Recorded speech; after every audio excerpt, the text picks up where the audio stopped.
The phone rang at 4 something in the morning here, which is always scary. And Amanda, called and she said, I know it's early. I hate to wake you up, but something's not right here. She goes, I think somebody's been in my house. And she quickly, told me, I spent the night at Raffaele's. And we had heard about Raffaele already. We knew she was dating an Italian guy. And I came home and my door was open. And then after I came out of the shower, I noticed a few drops of blood. And I can't get a hold of Meredith, and Raphael's here with me now, and her door's locked. And I said, okay, well, hang up and call the police. And she said, that's what Raphael is going to do. He's talking to his sister right now, who's a police officer, and she was telling him the same thing, call the police. And I said, okay, and she, we hung up. And then within an hour, I got a second phone call that she was freaking out. The police had arrived. They'd broken down Meredith's door, and they were screaming a foot. All she heard, or all she could understand in all this Italian, was they were yelling about a foot. It wasn't just a foot. That's what they could see. But there was a person in that room. Somebody had been murdered there, and they couldn't find Meredith. And at that point in time, she didn't even know for sure if it was Meredith, because she hadn't seen or heard anything. She just knew that there was a dead person in Meredith's room, and she was hysterical. I think how many days afterward, 3 or 4 days after the murder, I was on a plane on my way to Italy.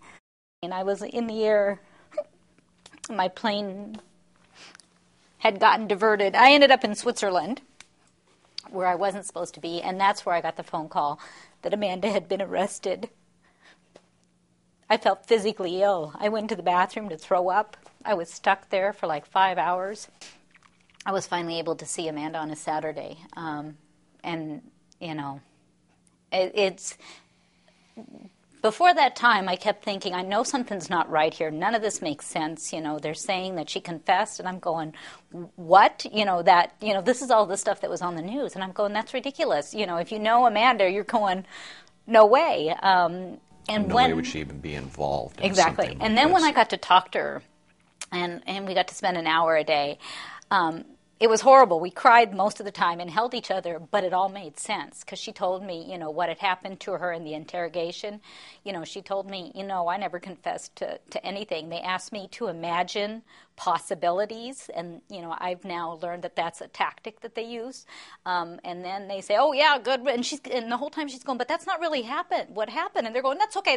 We'll write it down. We'll let you go as soon as you, help us think of other possibilities. And she talked about being hit. She talked about being screamed at and threatened, and how that was the most horrible thing she had ever been through in her entire life.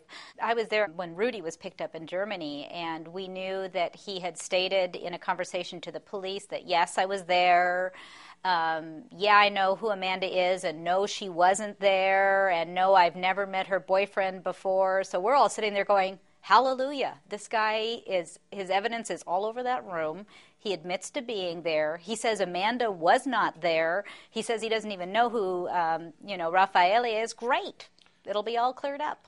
To me, that's just one more step to the fact that she had absolutely nothing to do with this. And here's the guy that his evidence is all over the place in that house, in that room. On Meredith, in her purse, literally had something to eat out of the refrigerator in the house. It just, that's the only real statement that this guy has ever made. The prosecution says that there were 4 people in that room.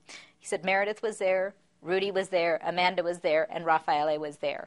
And Meredith and Rudy, there's evidence, obviously it's Meredith's room, but there's evidence of them everywhere. There's not one hair of Amanda. There's not one drop of sweat of Amanda. There's not one drop of saliva of Amanda. If what was going on in that room, if she was there, she would have left some evidence, and there is none. We have to try to do our best to put on a face that it is going to work out. And we keep telling her that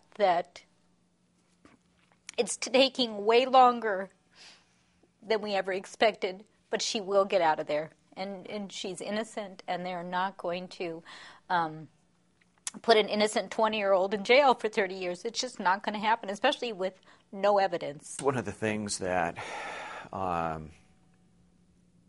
think I've learned more and more about Amanda is she is very strong. She's very strong.